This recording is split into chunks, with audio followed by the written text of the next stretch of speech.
થરાદ તાલુકાના કરબુણ ગામે લોહિયાણ ધીંગાણું ખેલવામાં આવ્યું। પોતાની પત્ની ન ગમતી હોવાથી અને પોતાનું અફેર બીજે ચાલતું હોવાથી પોતાના સગા શાળાને માર મારવામાં આવ્યો। મારનાર વ્યક્તિ પ્રભુભાઈ ભુરાભાઈ ફોક પટેલ, ગામ કરબુણ, મુકેશભાઈ આંબાભાઈ રબારી, ગામ પીલુડા। થરાદના કરબુણ ગામે એક જ સમાજના વ્યક્તિઓમાં થયો જીવલેણ હુમલો। જેમ કે જગમલભાઈની દીકરી પ્રભુભાઈ ભુરાભાઈને પરણાવેલ હતી અને પ્રભુભાઈ ભુરાભાઈને બીજી કોઈ છોકરી સાથે અફેર ચાલતું હોવાથી જગમલભાઈની દીકરી નથી ગમતી અને એને કાઢવા માટે કરીને જગમલભાઈના દીકરા સાંજના સમયે દૂધ ભરવા જતા હોવાથી દૂધ ભરાવીને રિટર્ન થતાં પ્રભુભાઈ ભુરાભાઈ અને મુકેશભાઈ આંબાભાઈ દ્વારા જીવલેણ હુમલો કરવામાં આવ્યો અને વધારે માર મારવાથી થરાદની સરકારી રેફરલ હોસ્પિટલમાં એડમિટ કરવામાં આવ્યા હતા। આગળની કાર્યવાહી થરાદ પોલીસ કરશે, ઇજાગ્રસ્તના પિતા જગમલભાઈએ જણાવ્યું હતું। નૈનાબેન જગમલભાઈ, મારા ભાઈને મારવામાં આવ્યો છે। હું પ્રભુભાઈની પત્ની છું। એમને મને નથી રાખવી, તે બાળમેની છોકરી અંગાતે પ્રેમ કરે છે એટલે એને ઘરમાં લાવી છે, મને કાઢી મૂકવી છે। એના કારણે મારા ભાઈને જાન લેવા હુમલો કર્યો છે। મારા ફોને બી એને હેક કરી અને મને ખૂબ જ ધમકી આલી, તંતુ આવી છે તેવી છે, મને બરબાદ કરવાના ખૂબ કોશિશ કરી। એના કારણે હું તો રોજ ઘરે રહું એટલે મને કશું કરી ના શક્યું, એટલે મારા ભાઈને જાન લેવા હુમલો કર્યો। મારું નામ ગીતાબેન જગમલભાઈ પટેલ। બેન, આ દીકરો તમારો શું થાય છે? મારો દીકરો। કોણે માર માર્યો? આમાં એક મુકાભાઈ રબારી અને એક અમારે પ્રભુભાઈ ભુરાભાઈ ફોક। શેની બાબત માર મારવામાં આવ્યો? આ દૂધ ભરાવા જતો હતો, કોઈ બાબત નથી। મારી દીકરી એમને જાતી હતી, એને લીધે મારી કે એને મારી દીકરી રાખવી નથી એટલે ખોટી રીતે મારી। ફરિયાદ દાખલ કરી છે ને? હા, કરી છે સાહેબ। પટેલ જગમાલભાઈ હેમાભાઈ, ગામ કરબુણ, તાલુકો થરાદ। મારો છોકરો 6:30 વાગે દૂધ ભરવા ઘરથી નીકળતા હવા હાથે પાછો આવ્યો પરત। એટલે એને અમારી માનસિક નાના મોટી સંસાર બાબતની વાતમાં નાના મોટી માનસિકતા સલાહતી હતી।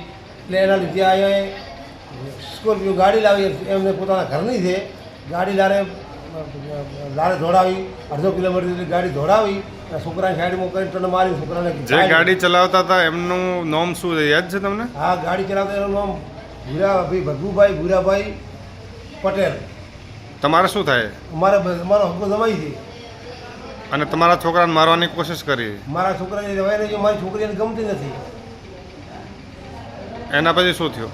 એટલે ગમતી નથી અમારું એક ઘર છે કરબુણમાં, એના ઘરથી પછી આય નાના મોટા, એટલે એને થોડું ધાક ધમકી આવે, એક છોકરો બીવડાવો તો આ બીવડાઈ જાય તો આપણે દઈ લઈને પૂરું કરાવ, અહીંયા સમાધાન કરી દો। આપણે મારે કોઈ સમાજ લેવલની વાત કોઈ ન કરે, કોઈ કલમ ન લગાડી કે કોઈ ફરિયાદ ન કરી કે કોઈ વાત જ કોઈ ન કરી। એના પછી તમારા છોકરાને કોઈ મારવામાં આવ્યો કે નથી આવ્યો? એટલે અમારા છોકરાને મારવામાં મારે ગધડી લાડલા ભાગમાં 4 ટોકા લીધી વખતે 4 8 હોય કે આપણે 5 10 હોય, બે સાઈડમાં 2 ટોકા લીધેલ છે। અને મને કને કોઈ આપણે જો નથી કે ડૉક્ટર સાહેબે કહ્યું કે તમે પડી જાય છો, તમે સીધા બેસી જાય, હું મારે સાઈડમાં બેસી ગયો, એટલે ટોકા 100% આયા 8 કદો એની મને બાકી માહિતી। મારવામાં કેટલા જણા હતા? મારવામાં પટેલ પ્રભુભાઈ ભુરાભાઈ, એ મારા જમાઈ, અને એક હતા રબારી મુકેશભાઈ આંબાભાઈ, ગામ પીલુડા। અને આ બનાવ કઈ જગ્યાએ બન્યો? આ બનાવ બન્યો મેસરા ગામની ચોકડીથી પીલુડા રસ્તે પાકા રોડ ઉપર। દૂધ ભરાવા જતા હતા ને માર્યા ભાઈ? દૂધ ભરાવી મળતા મળ્યો હતો। ફરિયાદ દાખલ કરી કે નથી કરી? ફરિયાદ સાહેબ દાખલ તો કરી છે। આગળની કાર્યવાહીમાં શું કહે છે પોલીસ? શું કહે છે પોલીસ? તો કહેવાય આ લાગુ ભાગ છે, મને ગુનો લાગુ પડતો એ પડશે એમ મને વાત કરી। નમસ્કાર મિત્રો, હું ફિરોઝ ઈરાની આજે તમને એક નવી વાત કરવા આવ્યો છું। દીવ મિરર ન્યૂઝ જોતા રહો, સબસ્ક્રાઇબ કરવાનું ભૂલતા નહીં અને શેર કરવાનું પણ ભૂલતા નહીં। સત્યની સાથે જોડાતા રહો। નમસ્તે મિત્રો, હું છું ચાંદની પરમાર। આપની મનપસંદ ચેનલ એટલે કે દીવ મિરર ન્યૂઝ ચેનલને લાઈક કરો, શેર કરો અને ફોલો કરો, અને હા, તેમાં દરરોજ તાજા સમાચાર જોવાનું ભૂલશો નહીં। દીવ મિરર ન્યૂઝ દરરોજ લાઈવ અપડેટ, ગુજરાત રાજ્ય, દેશ, દુનિયાના તમામ બ્રેકિંગ સમાચારો નિહાળો દીવ મિરર ન્યૂઝ ચેનલ પર।